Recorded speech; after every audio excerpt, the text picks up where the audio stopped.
Hi, I am Princess Superstar. I started making music in the 90s. This is my first cassette. I made it on a 4-track. It's called Mitch Better Get My Bunny, which was a play on the popular catchphrase, Bitch Better Have My Money.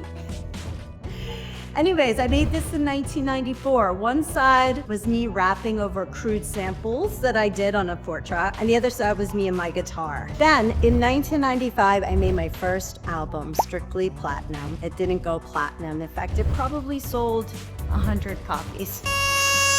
But I kept going and I toured and toured until 2001. And then this record broke. This is Bad Babysitter. And this was 2001. And it was already on my 3rd record, 4th record. I don't even know, guys. Let's just say I worked really fucking hard to get here. This is number 11 on the UK pop chart. And you know what's so fun about this? Look, I got to play Top of the Pops, all right? Like, do you know who else is on the Top of the Pop soundtracks? Sugar Babes, S Club, All Stars, Westlife, Oasis, Britney Spears, and much, much more, including Bad Babysitter, Princess Superstar. This was really exciting, you guys. This is when I finally got like a tour bus and we got out of the van, this stinky van packed full of like, you know, smelly bandmates and stuff, and I got a tour bus and I got to go tour Europe. Now, Bad Babysitter was like cult classic in the US, but never very popular here. Okay, then I made a record called My Machine. There it is. This was my sci-fi epic record and I was rapping over dance beats.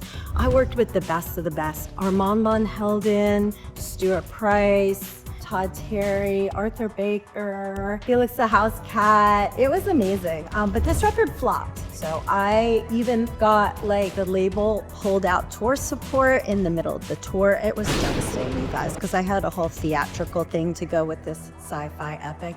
This is like my Tommy, you know? Anyways, then I did put a song on here called Perfect, and it was sort of like a hip hop track. And again, this record flopped. But somebody took the acapella that we had released on vinyl and put it over Exceder, which was Mason's track, which was blowing up at the time. And I used to play it because I became a DJ too around this time. And then what happened? Oh, that blew up. Perfect blew up in 2007 in the UK. It was number 3. But the record label made a video and didn't put me in it. In fact, they hired models. And literally, like these models, they even hired them to go around and do gigs, like as Princess Superstar. I'm not even kidding you. That's Ministry of Sound. They were shady back in the day. Anyways, so yeah, that was really devastating. It was bad for my brand, right? Like nobody really knew who was Princess Superstar. They're like, wait, Bad Babysitter was the girl that did Perfect Exceder or whatever. Yeah, that was me. But we didn't have social media back then.